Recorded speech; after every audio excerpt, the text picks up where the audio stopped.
Gotta have fuel. I was gonna fuel Saturday, but it was raining and it already done gotten wet, so I put it off till this morning. Some of y'all seen the fuel light on in Sunday's video. Yeah, it was bad low. It'll take 30 minutes to fill it all the way up right now, and I've loaded 5 loads this morning already too.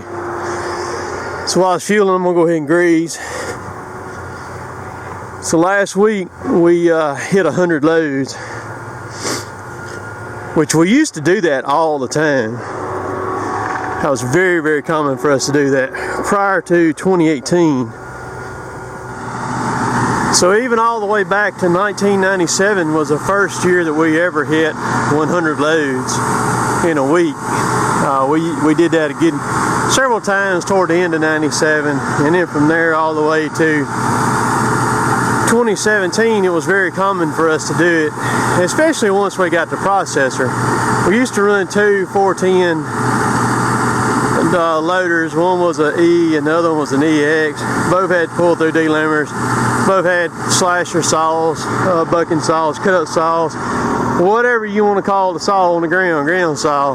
And Kevin and I, we run both of them, and very common for us to hit 100 or more.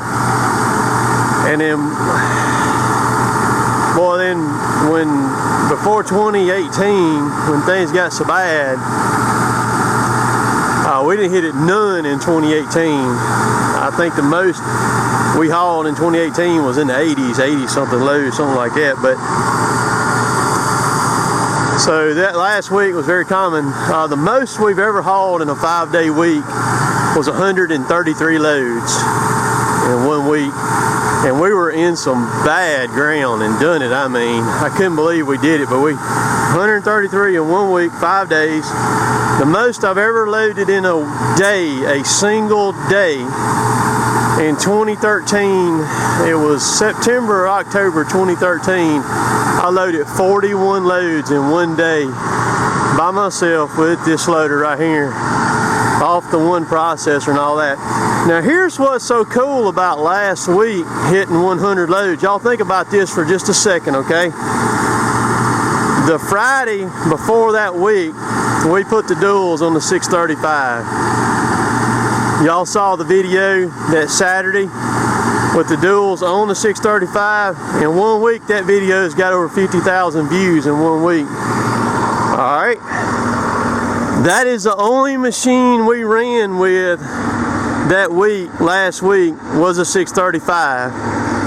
Chad pulled those 100 loads by himself, except for Saturday.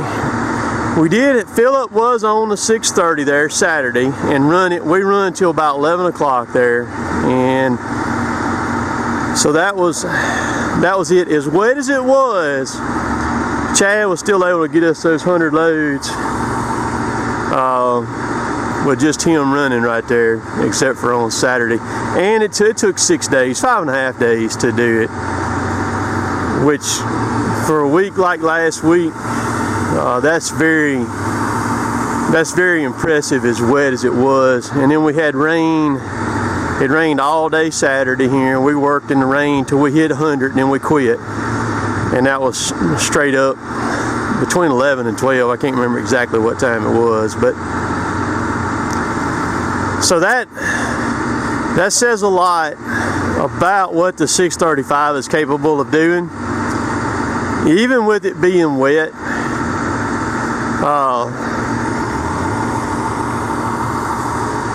Lots and lots of haters out there hate to hear that, but it is what it is. And I'm waiting on about 9 o'clock to get here. Let's see, what time is it? It's 7:40 right now. 9 o'clock to get here, and then Derek and I are going to go over the hill over there and cut those big ones off the road and up against the power line and get them on the ground. I got everything ready to do that. I'm gonna put this camera down and grease my loader real quick, real good. I didn't grease it Saturday with it raining. Get that knocked out. That service truck is stuck right there where she's sitting at.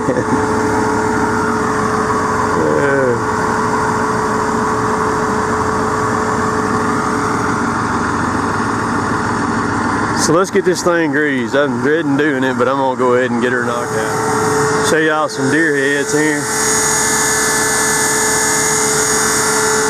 Those are for Chad. Derek picked them up. Chad to do a skull mount on them, European mount. Where it's the skull, you know. Get that done. That's what Chad does. Get that done. It's been 18 minutes so far. Y'all can't see that, it won't focus. It take about 30 minutes to fill her all the way up this time, because she was out. I ran 59 hours on that tank of fuel right there, on that one. That's what I ran. Sometimes I can run, depending on how hard I push it, I can run over 60 on a tank. Like I said, it just depends on how hard I push the machine. I did pretty good, 59 on that one that time. But while I'm just chit-chatting here, on the 635 tracks for the rear. That has been a blistering question since we put the duals on it. When we bought that machine in 2013, June of 2013, we were going to buy tracks to go on the back of it. Tiger Cat real quick like told us, said the tracks will not run here in our area right here. I know that's hard for some people to believe. I argued with one guy the other night in the comments. I'm not going to comment but one time back, and I'm not going to put up with anybody arguing with me. I'm going to block you is what I'm going to do. I tried to tell him, he said he was adamant about the tracks run everywhere, they would run here. I'm just going by what Tiger Cat told us. Tiger Cat was good enough. They could have probably sold them to us, and we might have ate them up real quick. But the thing about it is, and I told a guy this weekend, I said every area is a little bit different. And it's so hard for some people to understand that. They think that whatever is in their county or whatever their township or their parish that they live in, that's the way it is across the entire United States, across the world. That's not the way it is. Every area, I mean, and it's almost by town, it's different. You can go a mile or two up the road from right here and the ground will completely change. The dirt will completely change. Tiger Cat told us that they would not run here in our area. The ground would eat them up, and eat them up quick. So, a little hard for some people to understand. When I worked with John Deere, I started back in 2010,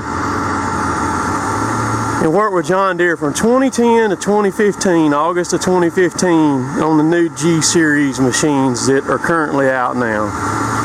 Helped them. I was in what they call a CAG group and helped them with input. I was flying into Seattle. They would pick me up in Seattle, drive me across the border in Langley, British Columbia. That's where DHSP headquarters is, Deere Hitachi Specialty Products, where those machines right there are built. Langley is just a little suburb outside of Vancouver, British Columbia. Went up there several times, met with engineers up there. I even went to Dubuque Works in Dubuque, Iowa, and ran the G Series machine in a simulator up there for the day, giving them input on the cab, stuff like that. The first thing that John Deere told me, the very first meeting that I was in up there at Langley with them, we were sitting in the meeting with a bunch of engineers. There are Japanese engineers, French engineers, Canadians, and Americans in there. The first thing they told us in that group was guys, understand, these machines are not ran just where you run them on your job. These machines are ran all over the world. And there's no two areas or no two jobs that machine is run exactly the same way. If you can understand that, you got it made.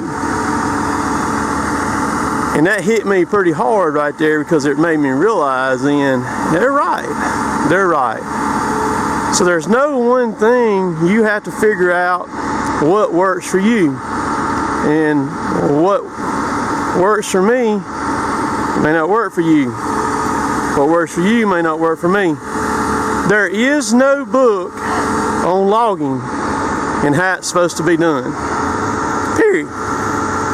You can't go to school. You can't study it. There's not an operator's manual for logging.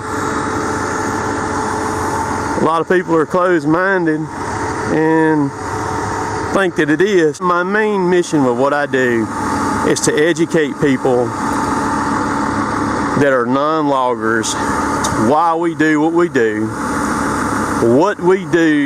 to protect and preserve the environment for a tree today and a tree tomorrow for Philip to be able to cut down, and the lengths that we go through to do it.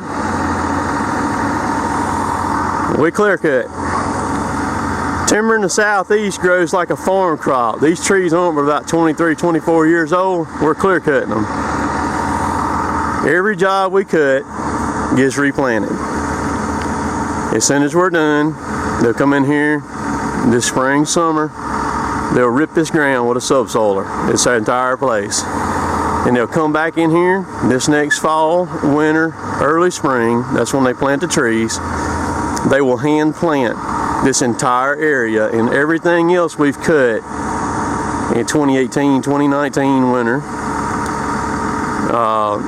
this following 2019 winter when we run in 2019, 2020. So everything that we cut gets replanted. They'll come in here, they'll prep it, like I said, rivet, and all that does is bust that hard pan where that taproot will go straight in the ground. There'll be another crop of trees growing. 16 years, they'll be thin the first time at 16 years. And it'll start the process all over again. We cannot cut the trees fast enough that need to be cut right now. It's that crazy. It's that crazy. Let's see, it's been 27 minutes. We ought to be getting pretty close to being done up there. About 30, so I'm gonna go ahead and shut this camera off and we'll look at it right quick. So there's a picture of European mounts right there. Those are all deer heads, horns. That's Chad's thing on Facebook right there, 3M Creations. Let's see here.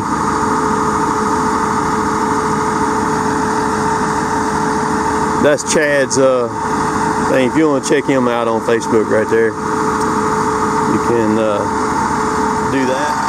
So we've been 30 minutes. She's just about full, like it's about 4 inches being all the way up to the top. Actually 31 minutes. We're getting there.